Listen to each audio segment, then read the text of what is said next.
Kementerian Dalam Negeri kini justru memperbolehkan pasangan yang menikah siri untuk dapat membuat kartu keluarga. Namun langkah Kemendagri tersebut menuai kritik dari Komnas Perempuan. Thank you, Mas Herman. Pernikahan siri selama ini kerap menjadi polemik. Namun secara mengejutkan, Kementerian Dalam Negeri kini memperbolehkan pasangan yang menikah siri untuk dapat membuat kartu keluarga. Pernyataan tersebut diumumkan Dirjen Kependudukan dan Catatan Sipil Kementerian Dalam Negeri.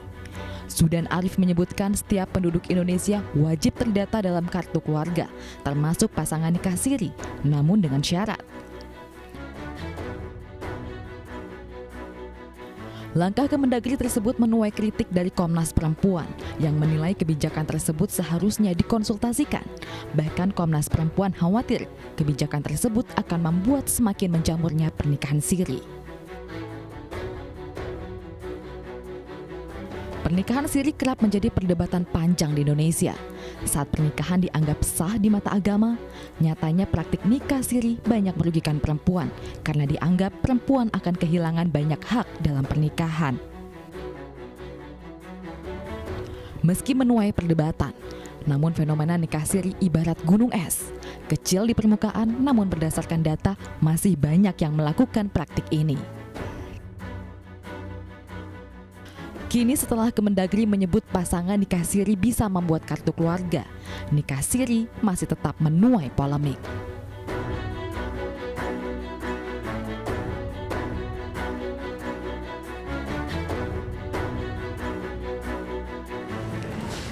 Pemirsa, apa saja yang menjadi keberatan Komnas Perempuan terhadap kebijakan kartu keluarga untuk pasangan nikah siri? Sudah hadir bersama kami Ali Matul Koptiah dari Komnas Perempuan dan juga telah hadir Ketua MUI Asrorun Niam. Saya ke Ibu terlebih dahulu. Ibu, sebenarnya keberatan dari Komnas Perempuan itu apa, Ibu?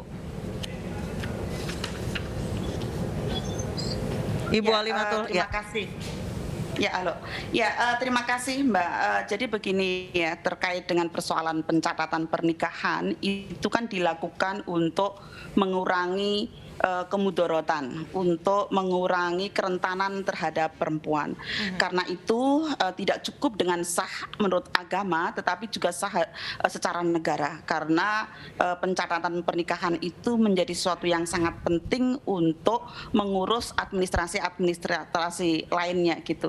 Karena kemudian dia tercatat, diakui sebagai anak yang sah dari suami istri yang sah, lalu kemudian bagi anak, bagi perempuan pun itu pun juga akan memperkuatkan ya untuk pemenuhan hak-haknya gitu. Kemudian apa sih Bu sebenarnya keberatan dari Komnas Perempuan bahwa orang nikah siri ini bisa punya kakak, sebenarnya apa saja keberatannya?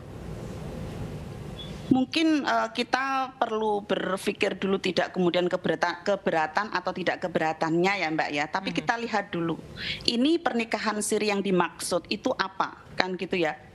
Apa latar belakangnya yang memunculkan aturan itu gitu.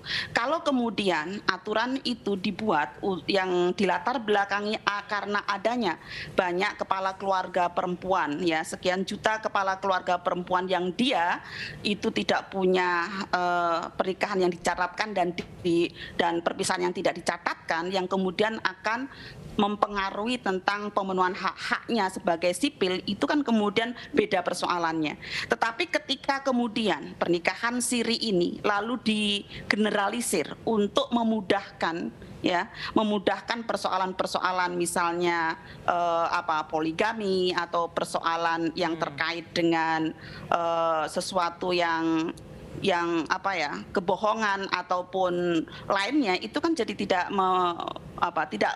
menguntungkan bagi perempuan dan anak itu gitu. Baik, saya ke Pak Asrorun. Pak Asrorun, tadi Ibu Ali Matul mengatakan bahwa jika memang kebijakan ini nanti malah disalahgunakan seperti untuk semakin banyak poligami, kemudian juga kebohongan, kemudian juga bisa menjadi alat untuk memperdaya perempuan. Pak Asrorun. Ya, terima kasih. Kalau toh memang rencana pernikahan dan pelaksanaan pernikahan itu untuk kepentingan memperdaya dan juga merugikan, dicatatkan atau tidak dicatatkan, tetap tidak diperbolehkan. Saya kira poin pentingnya adalah soal penjaminan hak-hak sipil masyarakat, termasuk di dalamnya adalah soal administrasi perkawinan ya.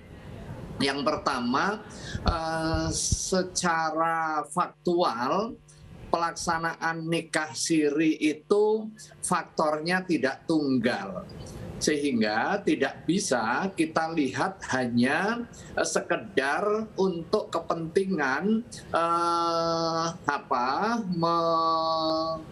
melakukan pernikahan yang sembunyi-sembunyi ya, sehingga punya potensi merugikan perempuan. Betul. Di dalam hal ini. Nah, karena itulah maka policy yang diambil oleh Direktur Jenderal Dukcapil Kementerian Dalam Negeri harus didudukkan di dalam kerangka optimalisasi perlindungan hak sipil masyarakat. Satu hal yang terkait dengan keabsahan itu dijamin oleh undang-undang bahwa pernikahan atau perkawinan itu sebagai peristiwa agama, tetapi perlu diadministrasikan oleh negara. Karena dia peristiwa agama, maka keabsahannya itu ditentukan oleh ketentuan keagamaan. Nah, ketika syarat rukun pernikahan terpenuhi, maka absah pernikahan itu, sekalipun dia tidak dicatatkan. Nah, pencatatan tidak berpengaruh kepada keabsahan atau ketidakabsahan. Nah, logika ini yang kemudian dirumuskan di dalam Undang-Undang 1 tahun 74 tentang perkawinan, khususnya pasal 2 ayat 1 dan juga ayat 2. Jadi undang-undang kita tidak mendikotomi antara sah secara agama dan sah secara negara. Negara tidak mengambil posisi keabsahan, tetapi negara mengambil posisi mengadministrasikan. Nah, ketika kita pahami bahwa pelaksanaan nikah siri dalam pengertian pernikahan yang terpenuhi syarat rukun pernikahan sesuai dengan ketentuan agama, dalam hal ini misalnya ketentuan keagamaan Islam sesuai dengan fikih munakahah, maka dia sah secara keagamaan dan itu juga diakui oleh undang-undang. Tetapi poin berikutnya ada keharusan pencatatan untuk kepentingan administrasi. Orang yang tidak mencatatkan ada beberapa faktor. Bisa jadi faktor yang tadi yang disebutkan karena pengen menghindarkan diri dari kewajiban-kewajipan. Atau pengen, nah poin yang ini harus dicegah. Nah, tetapi ada juga faktor yang lain. Karena persoalan akses administrasi untuk menuju pencatatan perkawinan, kita juga harus melihat kondisi faktual di beberapa daerah, dia ada kesulitan. Maka kemudian kehadiran policy baru yang disampaikan oleh Dirjen Dukcapil menjadi sangat relevan. Dan karena itulah kemudian saya secara personal berkomunikasi dengan Dirjen untuk mengklarifikasi apa maksud dan tujuan. Nah, itu dia. Saya kembali ke Ibu Alimatul. Ibu Alimatul, dalam jika nanti kebijakan ini diterapkan, apa poin-poin yang harus ditambahkan agar kemudian tidak disalahgunakan oleh pihak laki-laki? Mungkin ya, baik. Terima kasih, Mbak. Jadi mungkin kita juga bisa menggunakan alternatif lain ya. Misalnya kalau persoalannya tadi tidak dicatatkan karena biaya isbat misalnya ya mungkin bisakah isbat itu digratiskan? Itu ya misalnya. Kemudian yang kedua, mungkin perlu penjelasan juga yang lebih komprehensif terkait dengan persoalan ini. Ya kami juga memahami ya Mbak ya, bahwa kadang-kadang bukan hanya persoalan di dalam komunitas Islam ya, atau yang kemudian walaupun istilahnya syirik, tapi kadang-kadang kan juga ada kelompok keyakinan tertentu yang dia belum secara baik administrasinya untuk pernikahan, sehingga kan juga mengalami persoalan. Kalau misalnya tadi dilatar belakangi oleh 2 juta yang tidak dicatatkan, dan baik pernikahannya maupun perpisahannya itu kan juga mengalami kendala ya. Sehingga menurut saya memang kita perlu duduk bersama dulu, jangan sampai masyarakat itu bingung.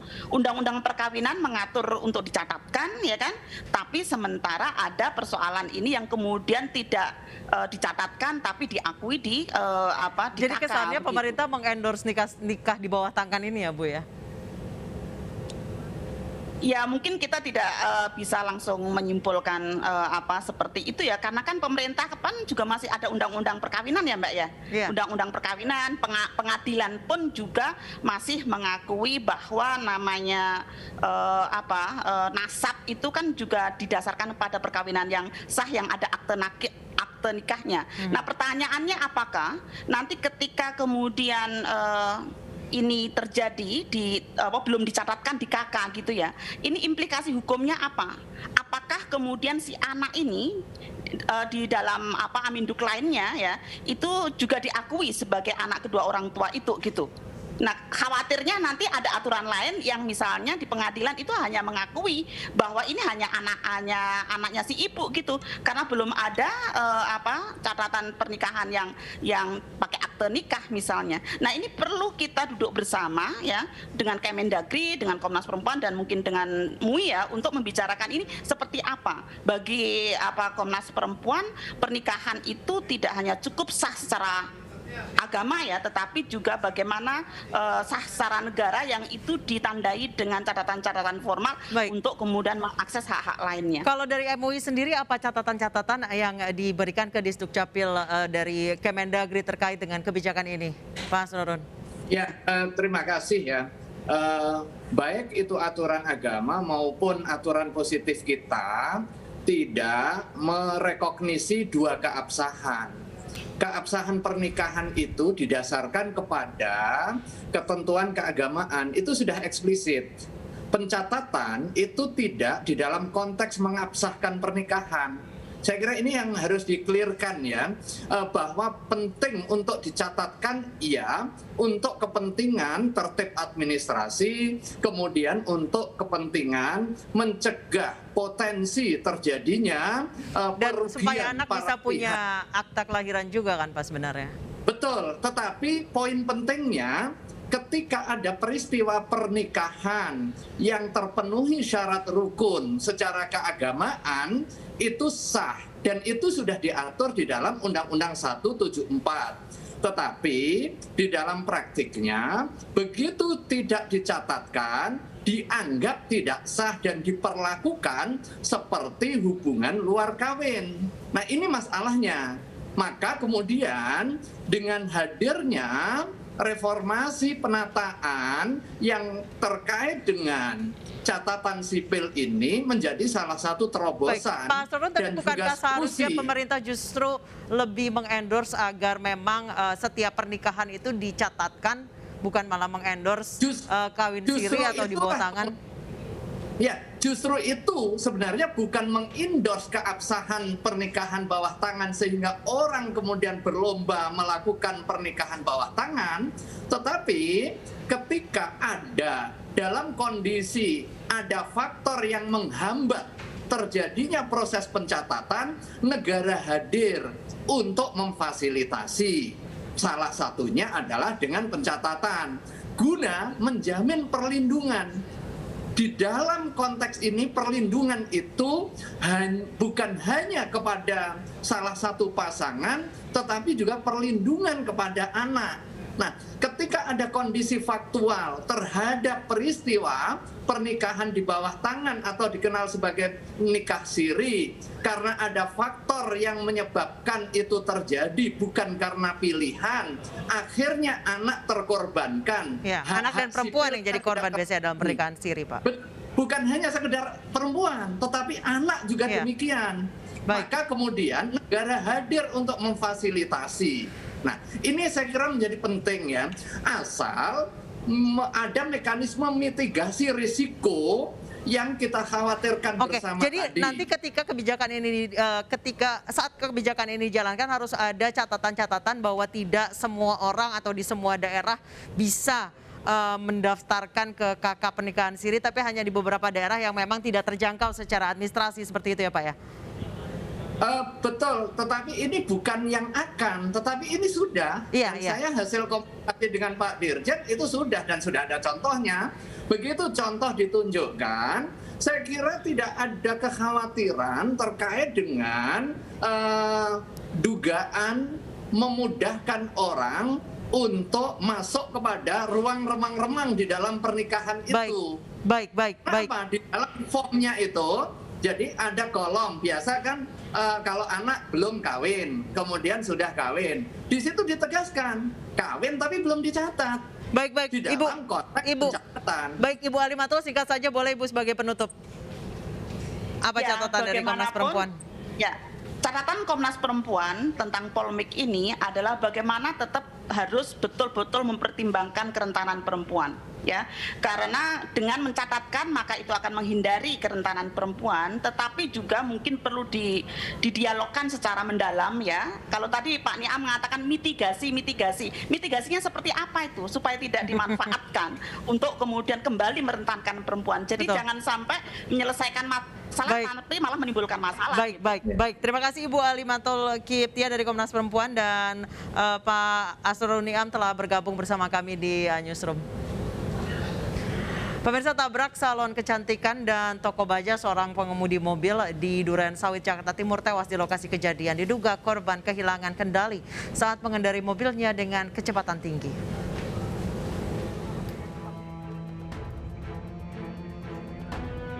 Inilah video amatir sesaat setelah terjadi kecelakaan tunggal di Duren Sawit, Jakarta Timur, Jumat pagi. Korban seketika tewas di lokasi usai menabrak bagian depan salon kecantikan dan toko baja. Kejadian diduga berawal saat korban yang mengendarai mobil jenis City Car tersebut melaju dari arah flyover Pondok Bambu menuju kawasan Malaka. Saat melintasi lokasi, diduga korban tidak dapat mengendalikan kendaraannya dan menabrak hingga tewas lantaran mengalami luka berat pada bagian kepala. Dari Kampung Melayu Ya, ke arah Malaka. ke arah Malaka. Pak, pengemudinya sendiri apa ada berapa penumpang? Saya tahunya sendiri itu. Sendiri. Satu orang ya. Oh, nabrak pagar apa gimana, Pak? Naruh pagar. Oh. Pagarnya dari sono. Oh, Satu, dua atas angsur. Terus ke sini empat itu loh. Model begitu tuh ada 6 itu ya. oh iya. Pagar depan ya. Tinggal 2 ya. Jasad dan mobil korban telah dievakuasi petugas. Kini kasusnya masih ditangani unit laka lantas Satuan Wilayah Jakarta Timur.